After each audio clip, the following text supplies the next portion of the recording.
One organization is taking the valuable skill of women and young girls being able to protect themselves and possibly even save their lives and turning it into a way to have fun and to help other women. To tell us about this great opportunity, welcome back breast cancer conqueror Nadia Larson and self-defense instructor Brian Williams to the show. Thank you both so much for being here. Thank you for having us. Thank you. So Nadia, of course, we've had you on before talking about your amazing photography organization.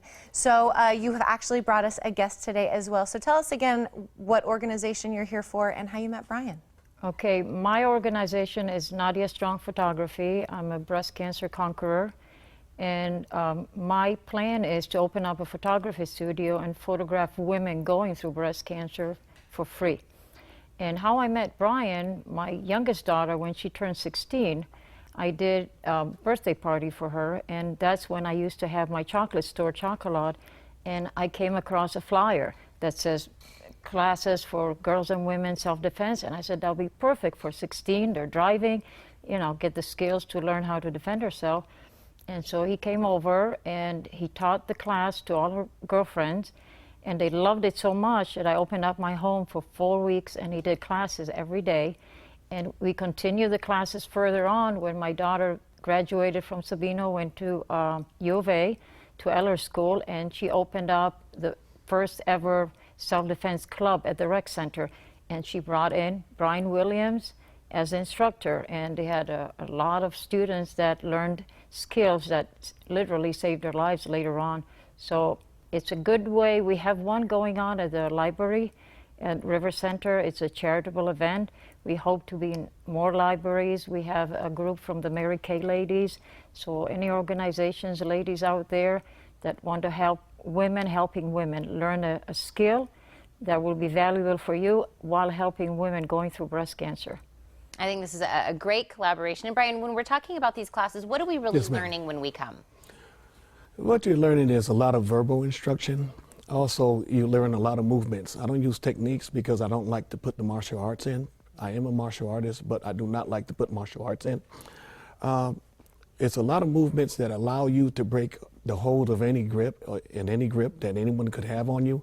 Because face it, you know, you're going to have to break the hold. I mean, he's not going to stand out in the parking lot or wherever it is and put his deuce up and try to box you or fight you. He's going to grab you, try to put his weight on you and everything.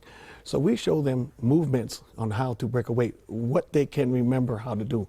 You know, movements that they can remember, not getting into martial arts, because when you start getting into that, I mean, you know, there's 30, 40 intervals in just one technique. I mean, it takes years to become a black belt and everything like that. So these movements, which I call movements, they actually help you break away from a chokehold, from the front, from the back, grabbing you by your limbs, trying to pick you up from the back and things like that.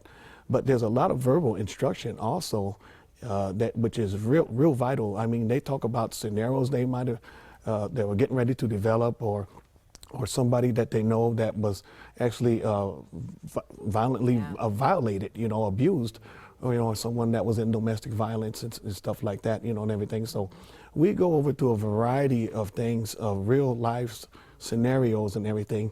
And this, you know, like I can't stress it enough about the verbal instruction that we give. It's a lot that they haven't heard. They get the voice out, everything. I mean, they actually tell things in the class, and their friend says, I didn't know that. I didn't know.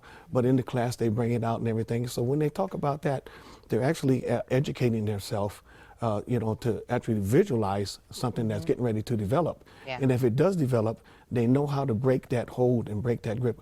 And he's very passionate about it too, just like I am with helping women. He has a passion for that. The reason why I'm passionate is because I had an 11-year-old niece that was actually, I hate to use the word, but she was raped at 11 years old in the 90s. And so right then and there, I changed my focus from there to develop a class that's for everybody. Any type of lady can do it. I mean, one time at the U of A, and in high, some of the girls were high school students. There was a girl that was about less than 5 foot tall, and she was real small, really small. And she ran off in the class and ran to the corner and said, I can't do this, I can't do this. So I told her, I said, everybody all through your life been telling you can't do this, you can't play And sports, you were can't do this. able to And I brought her back in and showed help her her. how she could do it and everything, and she got so happy and everything. To this day, she's doing it, and they're all very successful. There are hundreds and hundreds of girls and women that I've trained, which should have been in the hundreds of thousands. Well, Brian, we're so happy that you're able to come here and tell everyone, and I'm going to actually let everybody know how this collaboration is working. Thank you both so much for coming Thank here you. today. Thank you for having us. Now, you can help Beautiful Beyond Breast Cancer by hosting a self-defense class at your location. A 2-hour class is $20. For more information, call 245-8888.